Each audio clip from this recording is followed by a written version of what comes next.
strong partnerships from one of the most iconic brands in the world. The gentleman who wrote the book Beach Money, who has a team of over 600,000 people around the world that takes his brand out, over 1 million customers, spoken on stage with Tony Robbins, with many other names that you'd recognize. This gentleman today is going to wow you, not only with what he's done, but more importantly, what the models that he teaches and some of the tools that we're going to talk about today can help you really be set apart in your real estate business. Folks, this is going to be a great episode.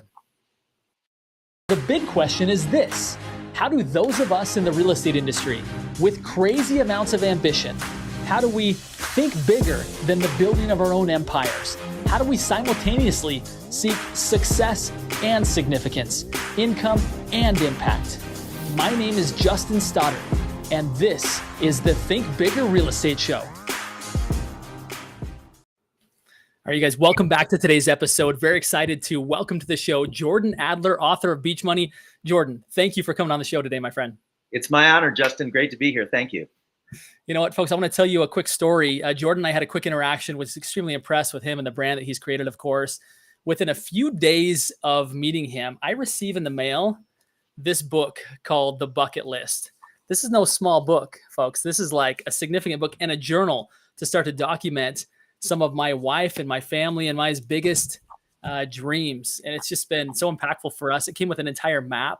And he made such an impact upon us that we regularly talk about him. I continue to get incredible things, cards from Jordan, talking about his experiences with people like, people like Richard Branson, who he's also spoken on stage with. So anyway, just an incredible individual. Jordan, again, it's such a pleasure to have you here. Today I want to talk, again, what we're here to talk about, right, is how to really create an impact in people to where you create really strong partnerships. Towards the end, we're going to share actually a link by which you can start to think differently about your marketing, that it's not just about marketing to the masses, but it's about really making an impact in the lives of key people.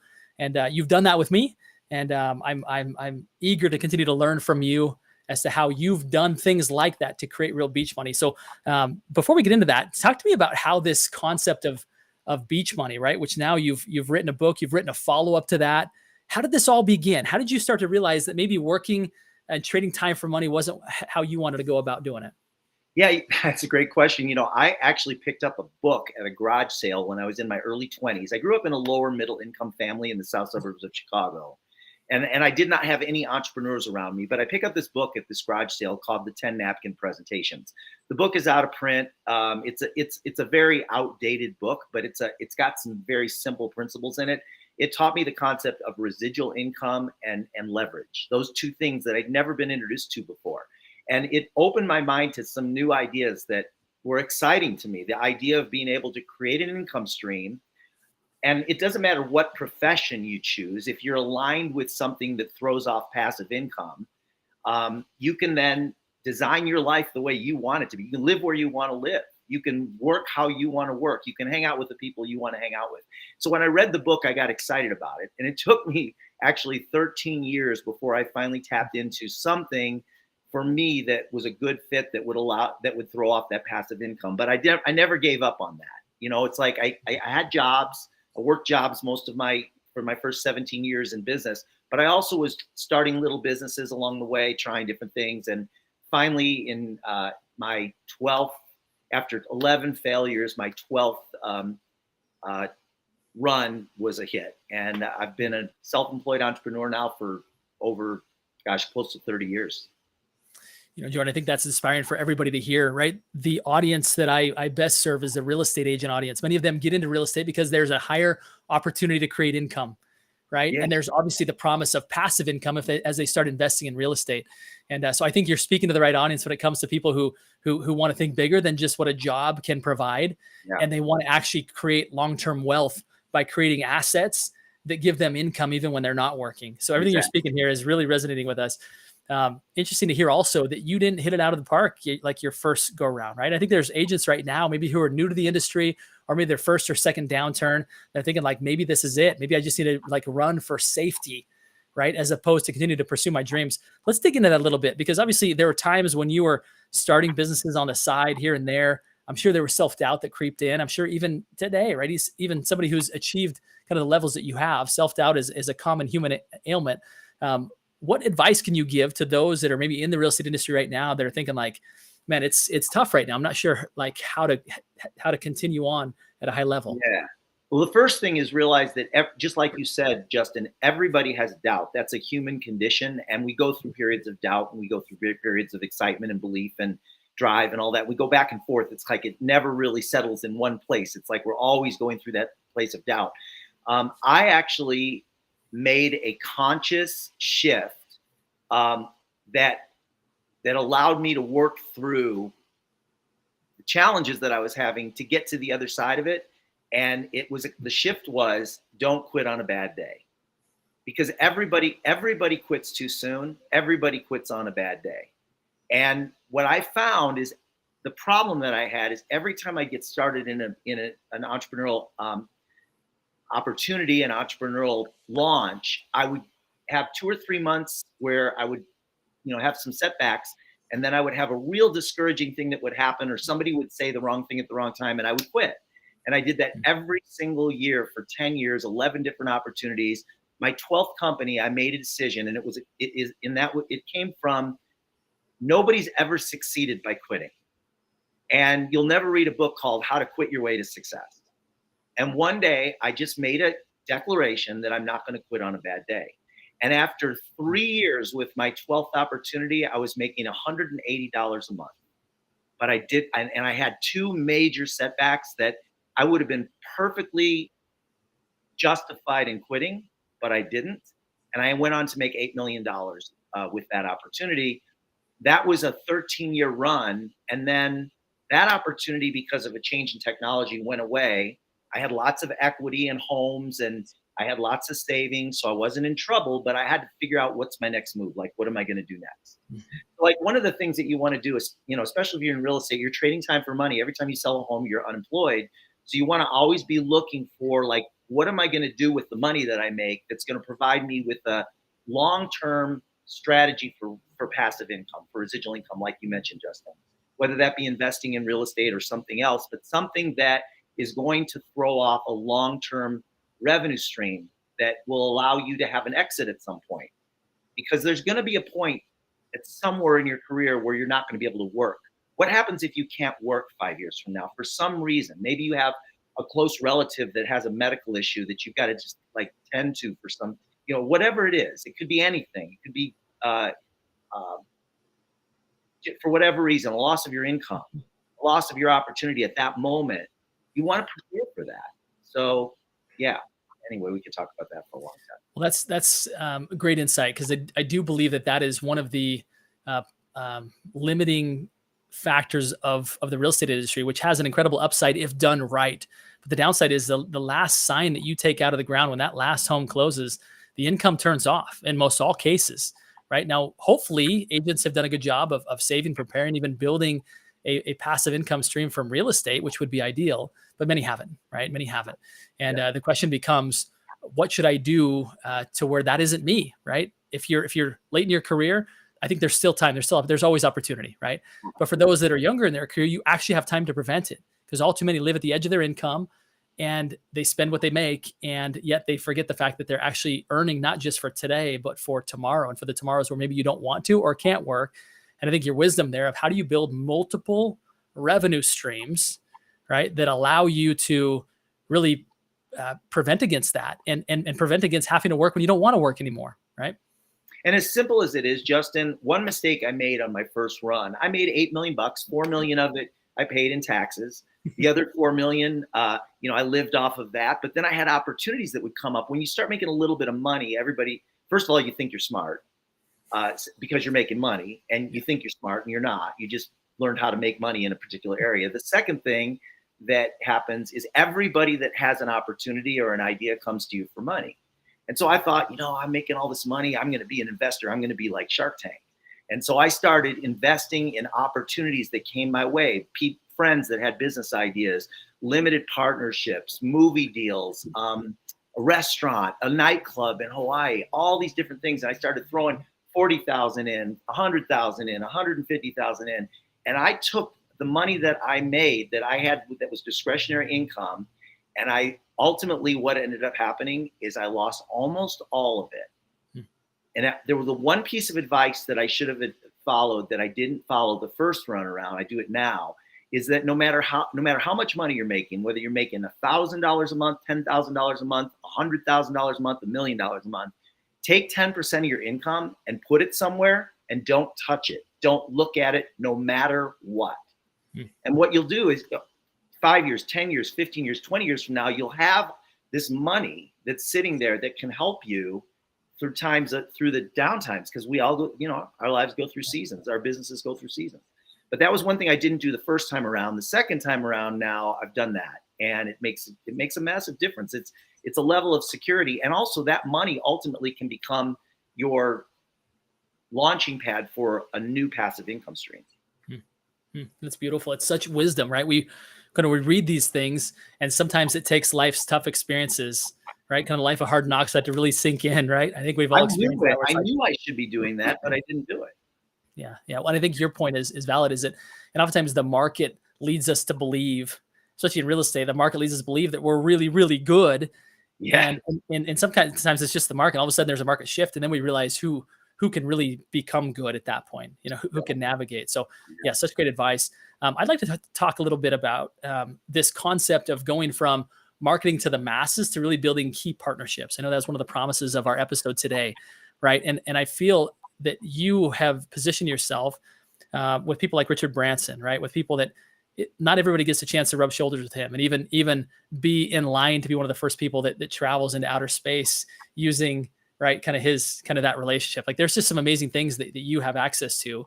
Talk to us about what it takes to really build a great partnership with somebody. Because, by the way, my book, which I know you have received, the whole concept behind that book, the upstream model, is rather than marketing to the masses, it's find key upstream partners that can open the door to a lot of business, which is very similar to the model that you've built and kind of adhered to. So talk to us about what it takes to build a great partnership. Well, the first thing I want to say about that is that people will ask me, Jordan, why? And it doesn't matter what level you start at. I mean, everybody's at a different place. Like, I didn't start at a place where I could invest $250,000 and go into a space program. But people ask me, like, why would you invest $250,000 to go to space? It's a short trip. It's a 2.5-hour trip. Wow. It's 2,400 miles an hour, 2 minutes to space. You're in space for only a few minutes, and then you re-enter. I haven't done it yet, but I'm in the program. They're building the spaceships right now.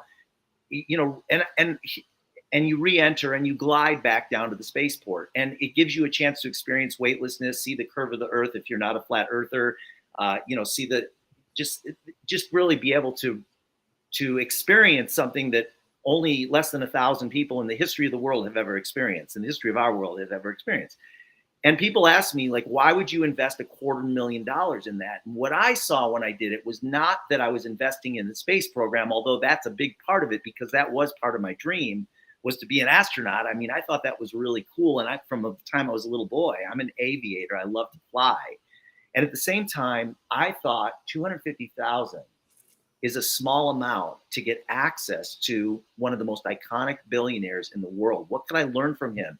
And what would happen if I could get around the people in his circle? Like, I got invited to go to his birthday party with his executives and his family, and I've met many of his key partners, and I've spent many, many, many hours with him now. So that was worth, if you wanted 1 hour of Richard Branson's time, it's going to cost you about $100,000 to do a Zoom with Richard Branson, if you could even get that. That's just 1 hour of his time. I thought this would be a great way. So wherever you are, so let me share another quick story with you. So in terms of my business, like I'm in the relationship marketing business, and I'm a dream broker. That's what Beach Money is all about. But I was invited to a very small BNI, Business Network International meeting, which you're probably familiar with. They've got about 10,000 chapters all over the world. I didn't know anything about them. I just got invited to a little meeting in Scottsdale, Arizona. There were 12 people there. It was one of the smallest meetings in the world, literally. And when I was there, I didn't see a lot of opportunity in the group. But when they said at that time that in the United States there are 4,000 chapters, and these people meet every single week, they've already got a meeting location. It's already a group of people that meet, and they're all into business. They all want to grow their businesses. And I understood and believed in the philosophy of BNI, which was giver's gain. But what I saw was 4,000 chapters in the United States. At that time, 7,000 chapters worldwide. What if I were, as I'm building my team, if I were to promote BNI, if I were to become one of BNI's greatest customers by putting people into their chapters and people from my team into their chapters, which would give me just massive leverage. Well, within 1 year, my organization was in their 30-year history at the time, my organization became the #1 customer of BNI, which got the attention of their founder. Ultimately, what ended up happening was I ended up on their stages worldwide because I built relationships, key solid relationships with their directors across the country. First, I was on the stages in the United States. Then I was in stages all over in Thailand and in Poland and different places around the world, which gave me credibility being in front of these people. So BNI became and then the founder, Dr. Ivan Meisner, I started sending him cards and gifts.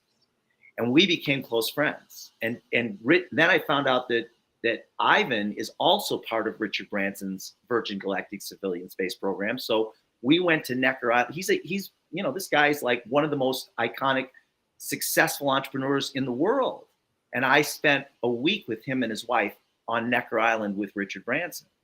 And so we became very, very close. So, it's almost like if you've ever read Joe Girard's book, Joe Girard wrote How to Sell Anything to Anyone. He's in the Guinness Book of World Records 8 years in a row for being the #1 car salesman in the world. He says it's called Joe's Rule of 250. Everyone knows 250 people that would come to their wedding or go to their funeral. And there's certain people, and in the car business, he just wanted to build really strong, rock solid friendships with everybody that he met. And so they knew that Joe cared about them. And so the result of that is that no other car salesman did that. Joe actually sold more cars every single year, 8 years in a row, than any other salesman in the world. He sold more than any other salesman in the world, ended up in the Guinness Book of World Records. But why? Because when you were ready to buy a car or sell a car, when you had a friend or a relative that was ready to buy or sell a car, you would say, I got to go talk to Joe. You got to go talk to Joe.